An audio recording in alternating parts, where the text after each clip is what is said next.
شروع اللہ کا نام لے کر جو بڑا مہربان نہایت رحم والا ہے۔ سب تعریف اللہ ہی کو ہے جس نے اپنے محبوب بندے محمد صلی اللہ علیہ وآلہ وسلم پر یہ کتاب نازل کی اور اس میں کسی طرح کی کجی اور پیچیدگی نہ رکھی، بلکہ سیدھی اور سلیس اتاری تاکہ لوگوں کو عذاب سخت سے جو اس کی طرف سے آنے والا ہے ڈرائے، اور مومنوں کو جو نیک عمل کرتے ہیں خوشخبری سنائے کہ ان کے لیے ان کے کاموں کا نیک بدلہ یعنی بہشت ہے جس میں وہ ہمیشہ رہیں گے، اور ان لوگوں کو بھی ڈرائے جو کہتے ہیں کہ اللہ نے کسی کو بیٹا بنا لیا ہے۔ ان کو اس بات کا کچھ بھی علم نہیں اور نہ ان کے باپ دادا ہی کو تھا۔ یہ بڑی سخت بات ہے جو ان کے منہ سے نکلتی ہے، اور کچھ شک نہیں کہ یہ جو کچھ کہتے ہیں محض جھوٹ ہے۔ اے پیغمبر، اگر یہ اس کلام پر ایمان نہ لائیں تو شاید تم ان کے پیچھے رنج کر کر کے اپنے تئیں ہلاک کر دو گے۔ جو چیز زمین پر ہے ہم نے اس کو زمین کے لیے زینت بنایا ہے تاکہ لوگوں کی آزمائش کریں کہ ان میں کون اچھے عمل کرنے والا ہے، اور جو چیز زمین پر ہے ہم اس کو نابود کر کے بنجر میدان کر دیں گے۔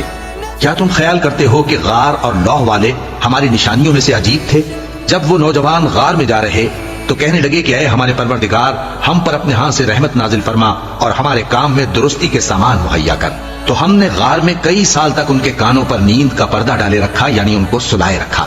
پھر ان کو جگہ اٹھایا تاکہ معلوم کرے کہ جتنی مدت وہ غار میں رہے دونوں جماعتوں میں سے اس کی مقدار کس کو خوب یاد ہے۔ ہم ان کے حالات تم سے صحیح صحیح بیان کرتے ہیں۔ وہ کئی نوجوان تھے جو اپنے پروردگار پر ایمان لائے تھے، اور ہم نے ان کو اور زیادہ ہدایت دی تھی اور ان کے دلوں کو مربوط یعنی مضبوط کر دیا۔ جب وہ اٹھ کھڑے ہوئے تو کہنے لگے کہ ہمارا پروردگار آسمانوں اور زمین کا مالک ہے، ہم اس کے سوا کسی کو معبود سمجھ کر نہ پکاریں گے۔ اگر ایسا کیا تو اس وقت ہم نے بے عقلی کی بات کی۔ ان ہماری قوم کے لوگوں نے اس کے سوا اور معبود بنا رکھے ہیں، بھلا یہ ان کے معبود ہونے پر کوئی کھلی دلیل کیوں نہیں لاتے؟ تو اس سے زیادہ کون ظالم ہے جو اللہ پر جھوٹ باندھے؟ اور جب تم نے ان مشرکوں سے اور جن کی یہ اللہ کے سوا عبادت کرتے ہیں ان سے کنارہ کر لیا ہے تو غار میں چل رہو، تمہارا پروردگار تمہارے لیے اپنی رحمت وسیع کر دے گا اور تمہارے کاموں میں آسانی کے سامان مہیا کرے گا۔ اور جب سورج نکلے تو تم دیکھو کہ دھوپ ان کے غار سے داہنی طرف سمٹ جائے، اور جب غروب ہو تو ان سے بائیں طرف کترا جائے، اور وہ اس غار کے کشادہ حصے میں تھے۔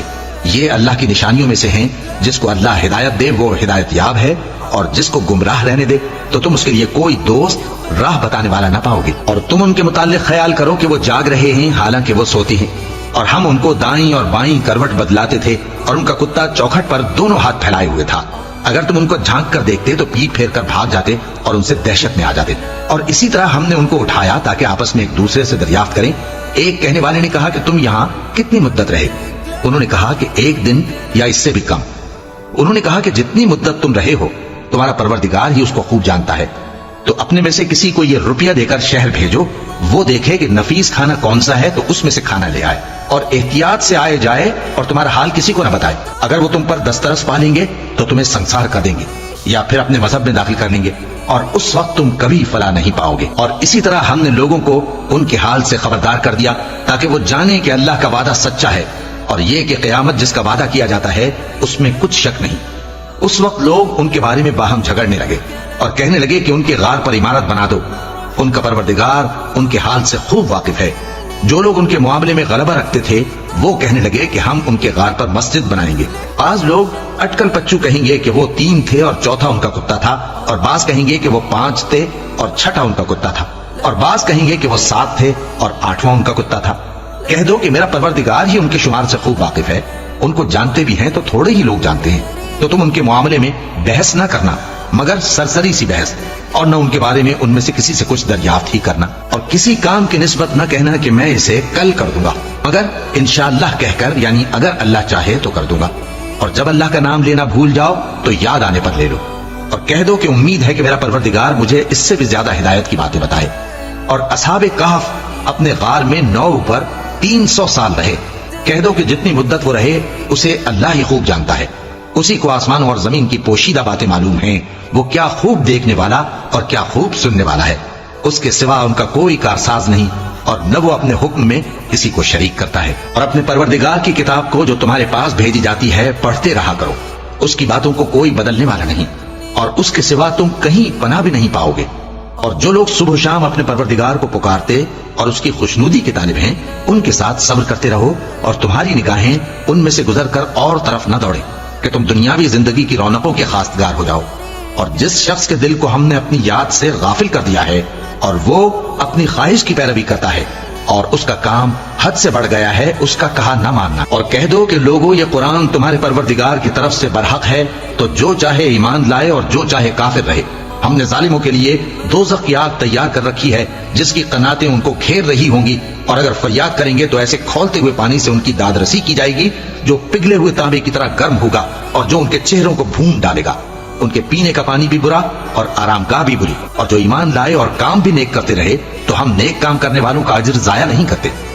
ایسے لوگوں کے لیے ہمیشہ رہنے کے باغ ہیں جن میں ان کے محلوں کے نیچے نہریں بہ رہی ہیں، ان کو وہاں سونے کے کنگن پہنائے جائیں گے اور وہ باریک دیبا اور اطلس کے سبز کپڑے پہنا کریں گے اور تختوں پر تکیے لگا کر بیٹھا کریں گے۔ کیا خوب بدلہ اور کیا خوب آرام گاہ ہے۔ اور ان سے دو شخصوں کا حال بیان کرو جن میں سے ایک کو ہم نے انگور کے 2 باغ عنایت کیے تھے اور ان کے گردا گرد کھجوروں کے درخت لگا دیے تھے اور ان کے درمیان کھیتی پیدا کر دی تھی۔ دونوں باغ کثرت سے پھل لاتے اور اس کی پیداوار میں کسی طرح کی کمی نہ ہوتی، اور دونوں میں ہم نے ایک نہر بھی جاری کر رکھی تھی، اور اس طرح اس شخص کو ان کی پیداوار ملتی رہتی تھی۔ تو ایک دن جبکہ وہ اپنے دوست سے باتیں کر رہا تھا، کہنے لگا کہ میں تم سے مال و دولت میں بھی زیادہ ہوں اور جتھے اور جماعت کے لحاظ سے بھی زیادہ عزت والا ہوں، اور ایسی شیخیوں سے اپنے حق میں ظلم کرتا ہوا اپنے باغ میں داخل ہوا۔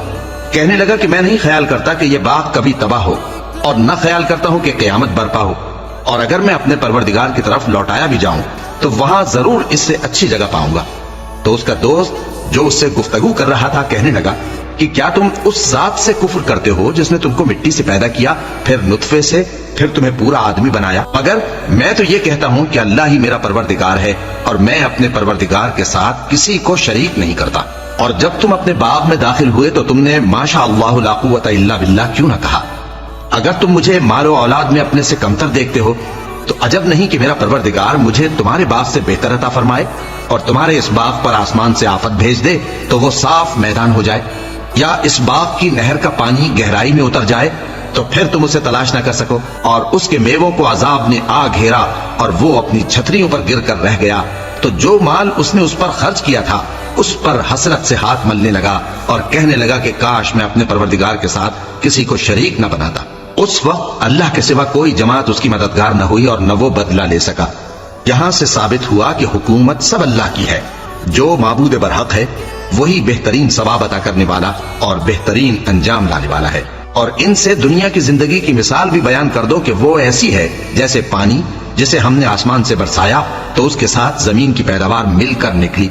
پھر وہ چورا چورا ہو گئی کہ ہوائیں اسے اڑاتی پھرتی ہیں، اور اللہ تو ہر چیز پر قدرت رکھتا ہے۔ مال اور بیٹے تو دنیا کی زندگی کی رونق و زینت ہیں، اور نیکیاں جو باقی رہنے والی ہیں وہ ثواب کے لحاظ سے تمہارے پروردگار کے ہاں بہت اچھی اور امید کے لحاظ سے بہت بہتر ہیں۔ اور جس دن ہم پہاڑوں کو چلائیں گے اور تم زمین کو صاف میدان دیکھو گے اور ان لوگوں کو ہم جمع کر لیں گے تو ان میں سے کسی کو بھی نہیں چھوڑیں گے، اور سب تمہارے پروردگار کے سامنے صف باندھ کر لائے جائیں گے، تو ہم ان سے کہیں گے کہ جس طرح ہم نے تم کو پہلی بار پیدا کیا تھا اسی طرح آج تم ہمارے سامنے آئے، لیکن تم نے تو یہ خیال کر رکھا تھا کہ ہم نے تمہارے لیے قیامت کا کوئی وقت مقرر ہی نہیں کیا، اور اعمال کی کتاب کھول کر رکھی جائے گی تو تم گناہگاروں کو دیکھو گے کہ جو کچھ اس میں لکھا ہوگا اس سے ڈر رہے ہوں گے، اور کہیں گے ہائے شامت، یہ کیسی کتاب ہے کہ نہ چھوٹی بات کو چھوڑتی ہے نہ بڑی کو، کوئی بات بھی نہیں مگر اسے لکھ رکھا ہے،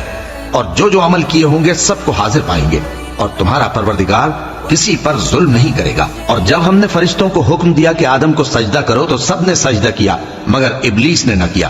وہ جنات میں سے تھا تو اپنے پروردگار کے حکم سے باہر ہو گیا۔ کیا تم اس کو اور اس کی اولاد کو میرے سوا دوست بناتے ہو،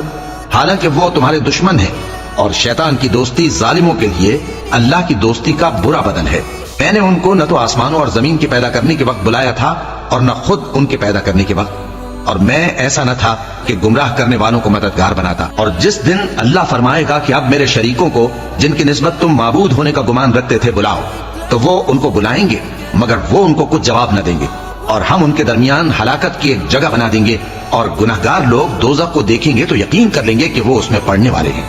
اور اس سے بچنے کا کوئی راستہ نہ پائیں گے۔ اور ہم نے اس قرآن میں لوگوں کے سمجھانے کے لیے طرح طرح کی مثالیں بیان فرمائی ہیں، لیکن انسان سب چیزوں سے بڑھ کر جھگڑالو ہے۔ اور لوگوں کے پاس جب ہدایت آ گئی تو ان کو کس چیز نے منع کیا کہ ایمان لائیں اور اپنے پروردگار سے بخشش مانگیں، بجز اس کے کہ اس بات کے منتظر ہوں کہ انہیں بھی پہلوں کا سا معاملہ پیش آئے یا ان پر عذاب سامنے سے آ جائے۔ اور ہم جو پیغمبروں کو بھیجا کرتے ہیں تو صرف اس لیے کہ لوگوں کو اللہ کی نعمتوں کی خوشخبریاں سنائیں اور عذاب سے ڈرائیں،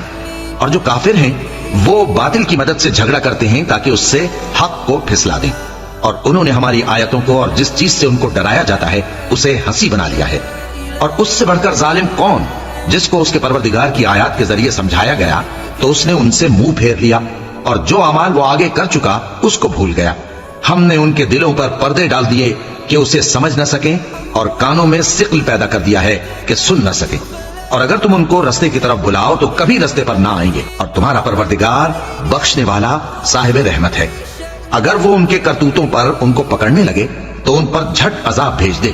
مگر ان کے لیے ایک وقت مقرر کر رکھا ہے کہ اس کے عذاب سے کوئی پناہ کی جگہ نہ پائیں گے۔ اور یہ بستیاں جو ویران پڑی ہیں، جب انہوں نے کفر کر کے ظلم کیا تو ہم نے ان کو تباہ کر دیا، اور ان کی تباہی کے لیے ایک وقت مقرر کر دیا تھا۔ اور جب موسیٰ نے اپنے شاگرد سے کہا کہ جب تک میں 2 دریاؤں کے ملنے کی جگہ نہ پہنچ جاؤں ٹلنے کا نہیں، خاص صدیوں چلتا رہوں۔ پھر جب وہ دونوں ان دریاؤں کے سنگم پر پہنچے تو اپنی مچھلی بھول گئے،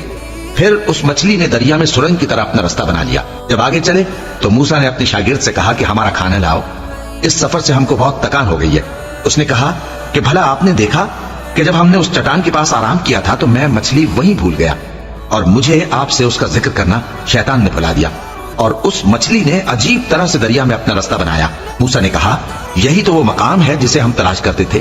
تو وہ اپنے پاؤں کے نشان دیکھتے دیکھتے لوٹ گئے۔ وہاں انہوں نے ہمارے بندوں میں سے ایک بندہ دیکھا جس کو ہم نے اپنے ہاتھ سے رحمت خاص سے نوازا تھا اور اپنے پاس سے ایک خاص علم بخشا تھا۔ موسیٰ نے ان سے جن کا نام خضر تھا کہا کہ جو علم اللہ کی طرف سے آپ کو سکھایا گیا ہے، اگر آپ اس میں سے مجھے کچھ بھلائی کی باتیں سکھائیں تو میں آپ کے ساتھ رہوں۔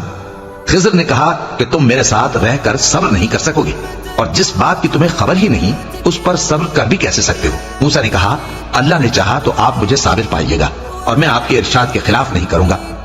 خضر نے کہا اگر تم میرے ساتھ رہنا چاہو تو شرط یہ ہے مجھ سے کوئی بات نہ پوچھنا جب تک میں خود اس کا ذکر تم سے نہ کروں۔ تو دونوں چل پڑے، یہاں تک کہ جب کشتی میں سوار ہوئے تو خضر نے کشتی کو پھاڑ ڈالا۔ موسیٰ نے کہا کیا آپ نے اس کو اس لیے پھاڑا ہے کہ سواروں کو غرق کر دی؟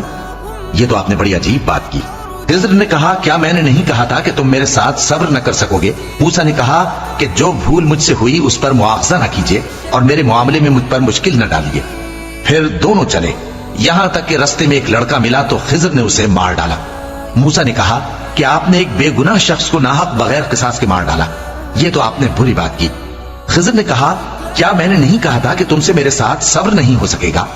انہوں نے کہا کہ اگر میں اس کے بعد پھر کوئی بات پوچھوں یعنی اعتراض کروں تو مجھے اپنے ساتھ نہ رکھیے گا کہ آپ میری طرف سے عذر کے قبول کرنے میں حد کو پہنچ گئے ہیں۔ پھر دونوں چلے، یہاں تک کہ گاؤں والوں کے پاس پہنچے اور ان سے کھانا طلب کیا۔ انہوں نے ان کی ضیافت کرنے سے انکار کیا۔ پھر انہوں نے وہاں ایک دیوار دیکھی جو گرا چاہتی تھی تو خضر نے اس کو سیدھا کر دیا۔ موسیٰ نے کہا کہ اگر آپ چاہتے تو ان سے اس کا معاوضہ لے لیتے تاکہ کھانے کا کام چلتا۔ خضر نے کہا کہ اب مجھ میں اور تم میں علیحدگی، مگر جن باتوں پر تم صبر نہ کر سکے میں ان کا تمہیں بھید بتائے دیتا ہوں کہ وہ جو کشتی تھی غریب لوگوں کی تھی جو دریا میں محنت کر کے یعنی کشتیاں چلا کر گزارا کرتے تھے، اور ان کے سامنے کی طرف ایک بادشاہ تھا جو ہر اچھی کشتی کو زبردستی چھین لیتا تھا۔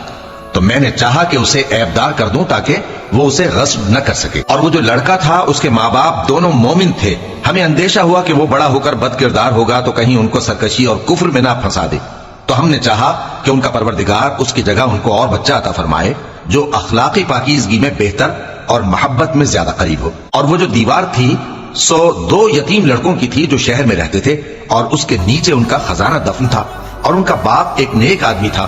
تو تمہارے پروردگار نے چاہا کہ وہ اپنی جوانی کو پہنچ جائیں اور پھر اپنا خزانہ نکالے۔